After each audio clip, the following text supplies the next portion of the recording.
something. It is unbelievable how many people do not believe that people, to include Christians, can be demon possessed or demon influenced. Leave the word possession out because we have the wrong understanding of possession. And Hollywood has given us that wrong understanding. And I believe they did that so that Christians would not seek deliverance. They'd look at a movie like that and say, oh, I don't have that. I'm not like that.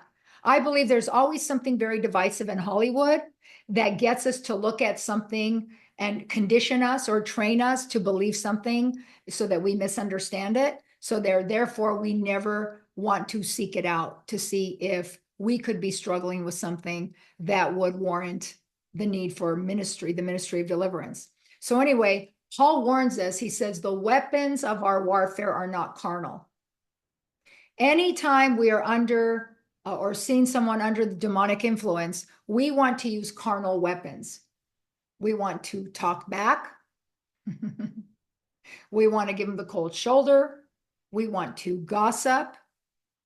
See, there's a lot of ways we act carnally, thinking that we're getting the edge up, but we're actually not.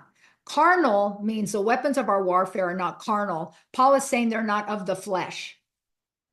He is saying that if we're going to go against high-powered demons, such as witchcraft, we're not going to battle these things out of our flesh. This is how we lose. This is why our armor is not of the flesh. Every piece of our armor operates out of the spirit. It is called the helmet of salvation. It is not a carnal helmet. It is a helmet representing our salvation. The shoes represent peace, something that is not carnal. Shoes just are a metaphor for the spiritual reality of what the armor looks like. Because the weapons of our warfare are not carnal. They are our salvation, our righteousness, our faith, our peace. Those are not carnal weapons. Paul says, but mighty through God, through the pulling down of strongholds. You know what a stronghold is? You can have one. That lady had a stronghold. Anger that led to murder. The stronghold wasn't murder. Murder was simply the result of her stronghold. She needed help. So if we're going to go out and minister to people, we have to understand what we're doing. Paul also said that we are not fighting flesh and blood. Another metaphor to describe carnality. We are not fighting people and their words. You're not fighting your husband. You are not fighting your stepmother. You are not fighting your in-laws. You are not fighting your siblings. During the holidays, quit fighting people. Quit arguing with people. Quit justifying your behavior around people. All of those things we talked about, we are not fighting people. We are fighting powers, principalities, rulers, spiritual wickedness in high places, dark forces. That's all spiritual. You can't see it. You can't taste it. You can't even describe it. So our weapons are spiritual, out of the spirit. The fruit is out of the spirit, which is one of the greatest weapons we have. And we are fighting a spiritual kingdom that you cannot see. The spiritual kingdom is only able to influence someone, especially someone who's operating out of the flesh. When you are around demonic influence and you operate out of the flesh, you are demonically influenced. Did you know that? Let's think about that because this is really heavy stuff. If you are operating out of your flesh against someone who's operating out of their flesh, you two are both fighting out of the flesh, which means you're fighting carnally, which means you're not fighting out of the spirit, which means you are both demonically influenced. Because the flesh brings death, and anything in the flesh that we do, including our works, opposes God. See? So we have to understand what we are really doing, or the enemy is going to take advantage of our ignorance. All right, so let's go so we can learn from one of the greatest. Let's go and learn from Peter, because this is going to be very powerful in the way we become trained. We're going to go to Matthew. So this is Matthew 16, and this is Jesus foretells his death. From that time on, Jesus began to show his disciples that he must go to Jerusalem and endure many things at the hands of the elders and the chief priests and scribes. All of those three are under demonic influence. The elders were, the chief priests were, the scribes, the Sanhedrin, the Jewish high court. How do you know that? Because they murdered him. What they did is no differently than what that girl did to her father. They were demonically possessed. Possession means continually influenced. Write that down. Possession means continually influenced. So to be killed, so they were going to cause him to be killed, raised from the, but he was going to be raised from death to life on the third day. Then Peter took him aside to speak to him privately and began to reprimand him. Now, can you imagine reprimanding Jesus? So, you know, Peter is already in the flesh. And this is what most of us do. So he was in the flesh and he said, "May God forbid it. This will never happen to you." But Jesus turned and said to Peter, "Get behind me, Satan, for you are a stumbling block for me, and you are not setting your mind on the things of God, but on the things of man." Here is a perfect example. Read it. I'm going to leave it up, of Peter being influenced, not possessed, by Satan himself. Not a demon, Satan. You know why Satan operated? You know, Satan, the big gun, had to come in, not some little demon. Satan himself had to, because he was coming up against Jesus and needed someone operating out of the flesh to be able to do it. Remember, Satan already came up to Jesus in the wilderness. It wasn't just some little low-level demon or some little low-level witchcraft. Satan himself confronted Jesus in the wilderness, and Satan again confronted Jesus through Peter.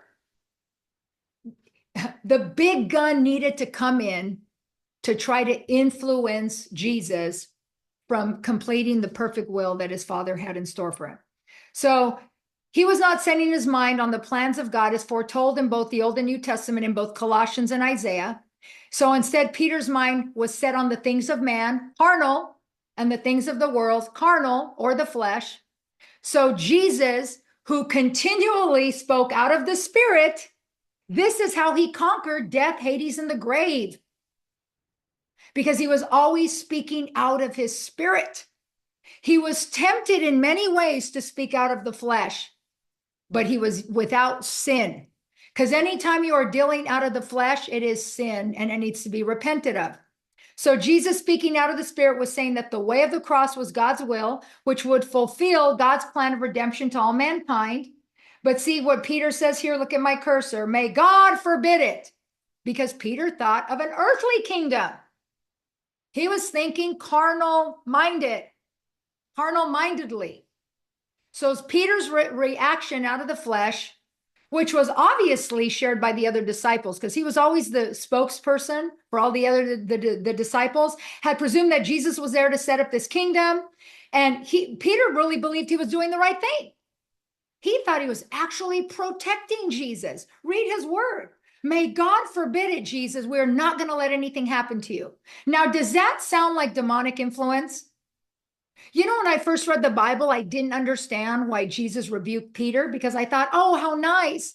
All he's doing is showing his sentiment that he doesn't want Jesus to die. How many of you thought that? How many of you, when you read that, thought, oh my gosh, why did Jesus rebuke Peter? He was simply, you know, just being mournful, right? And was trying to protect Jesus, doing the best he could. But that is not correct. I had to really understand this and get the correct context and understanding of this. So prideful Peter, do you know that pride is operating out of the flesh? That's going to be a huge thing, because anytime we react or we respond out of the flesh, it's always out of pride. So of course, prideful Peter again spoke as usual, representing the apostles, and pride is operating out of an amateur strategy against the enemy. I call it playing checkers. Jesus was playing chess. The devil was also playing checkers with Jesus, attempting to use Peter. Why do you think the enemy wanted to use Peter? Don't you think there was a significant reason why the enemy wanted to use Peter? He was Jesus's right-hand man. He knew if he had Peter, he had them all, because Peter had a lot of influence. See? So basically, pride, the pride that Peter had, always thinks it knows best. It doesn't listen.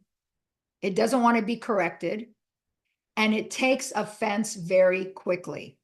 It's very, very ultra sensitive. So I'm asking you this, how many of you believe that you do that? Because that's what's going to cause you to argue with demons, pride, to mock demons, pride, to justify your decision or explain your decision or defend your decision. It's all rooted in pride. It could be pride of what other people think. See? So now you understand that there's so much more to this. And the whole goal of tonight is to help us develop the correct strategy. So basically, Peter was used by Satan himself. Now, here's what I found interesting. How did Jesus handle Peter? So Satan is speaking through Peter, influencing Peter. Now, if this were just a demon, well, you already know that Jesus had loads of experience with demons, and all he'd do is cast it out. If this were just a demon and a demonic influence, Jesus would have said, "Come out of Peter," in Jesus' name. He wouldn't have said in Jesus' name because he was Jesus. He would have just said, "Come out," if it were a demon. Why didn't he do that? Because it wasn't a demon. Peter didn't have that demon inside of him. He was operating out of the flesh through pride and anger, and the enemy was able to use his pride, his anger, and all of those things to take temporary possession of his words and his mind temporarily. Jesus accused Peter of being Satan. That was not a metaphor. I know a lot of teachings teach, well, that was just a metaphor and he was just calling him that. No, because if that were true, he would have said, "Peter, we need to renew your mind. You're kind of taking on the mind of a demon. So come here," because he did that with Peter many times. Remember when Peter cut off the Roman soldier's ear? See? What did Jesus do in that point with Peter? Two different scenarios. See? Completely different scenarios. What did he do? Because Peter actually did something more severe in the garden. He actually cut a man's ear off. That would have led to murder. But what did Jesus do there? He rebuked Peter and he said, "Hey, Peter, whoever lives by the sword is going to die by the sword." And he helped Peter to gain an understanding of what he was going through. See? But why did he say, "Get behind me, Satan," to Peter, when Peter subtly, this is heavy duty demonic influence. It was so subtle here. It wasn't like what Peter was trying to do with that man's ear.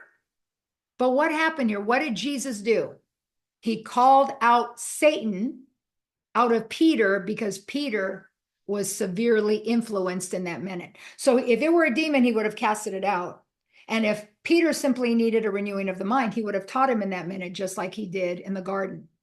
This tells us that Christians can be temporarily possessed, influenced. We can't be possessed in our spirit. We can be temporarily influenced by Satan or by a demon. If it happened to Peter, we have to be humble enough to understand that that same thing can happen to us. All right.